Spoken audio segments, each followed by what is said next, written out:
Hey, what's up guys? Welcome to another gear review episode and welcome to my tent.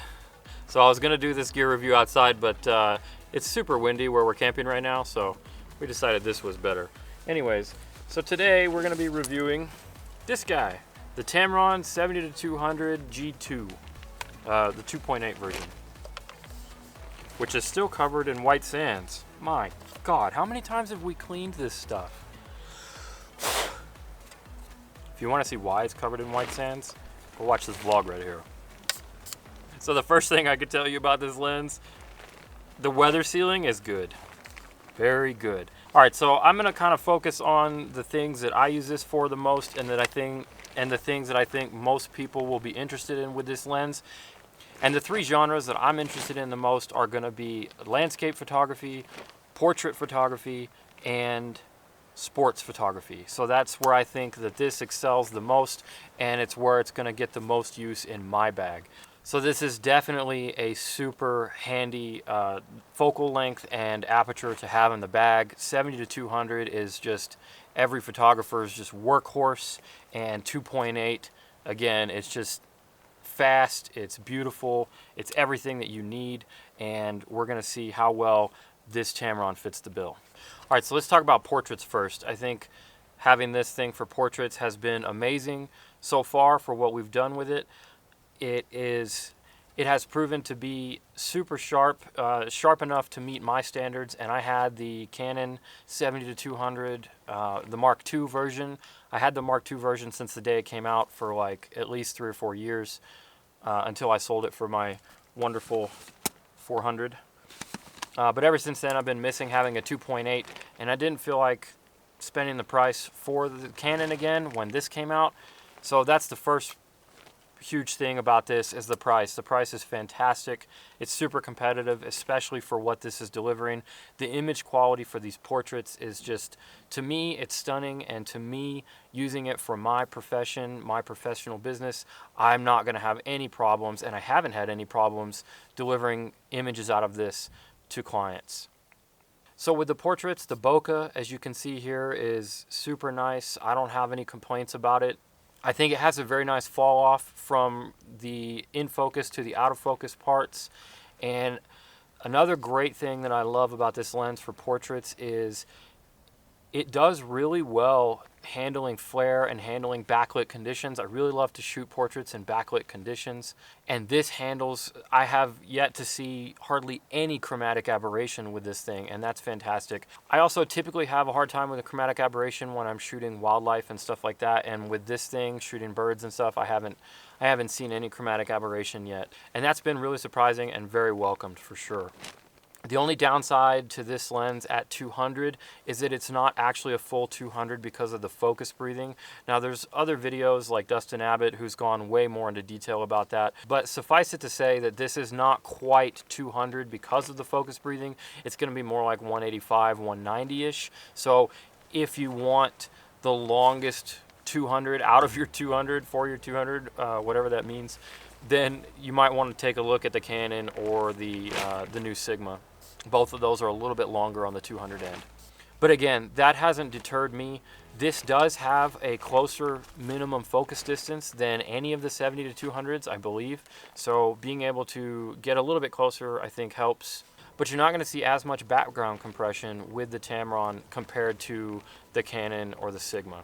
And if you want to know more about focal length and compression and all that stuff and how that actually works, I did a video right here that'll help explain all that.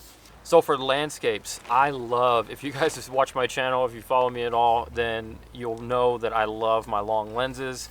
You know, this is my favorite lens of all time right here, the 1-400. But 70-200 is such a versatile lens, especially when it comes to landscapes. One of the things that I love about it, and this doesn't have to do with the image quality or anything like that, but I just love that this thing has a built-in Arca Swiss plate tripod collar mount, and I love that because most of my tripods are Arca Swiss. It's super popular and it's easy. It makes it really easy to deal with. I highly recommend not overlooking the power of a 70-200 for landscape work. And specifically when doing landscapes, that's about the only time where I have this lens on a tripod, is when I'm doing my landscapes. So having that built in is just fantastic. These landscape images have come out wonderfully.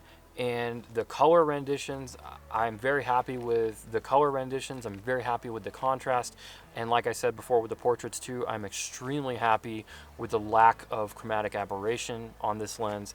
That makes, all of that combined just for me makes a wonderful landscape lens.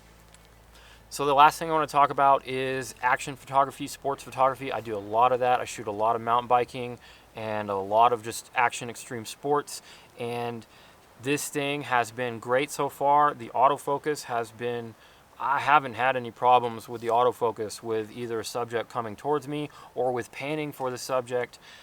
One of the other things that I really love is the VC modes on here, having that third mode for being custom. What the third mode does is, so the first mode is just both axes, and it gives, I think, about four stops of stabilization. The second mode is only the x-axis, so that's real nice when you're panning for stuff like this.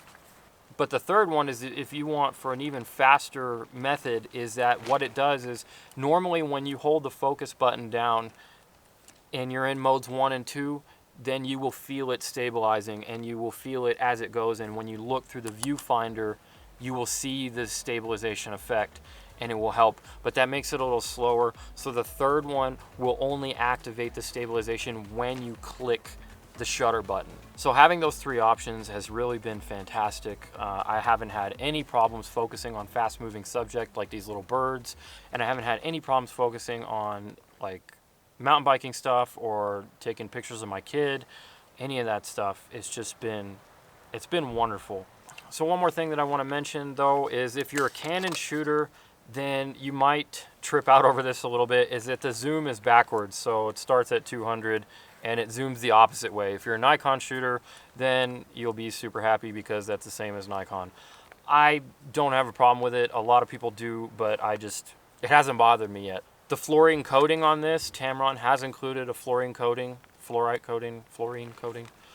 just like the Canon, and that's wonderful. It's been fantastic. It, like I said, it handles flare really well and ghosting and all that stuff, so I've been really happy with the optics. The weather sealing, I will say one more time, it's been wonderful. I've had it not only in the sand and the dust and stuff, but I've had it in the rain and the snow a few times already, and it's held up wonderfully with the 5D4 and the 1DX2. So I've been very happy with the weather sealing.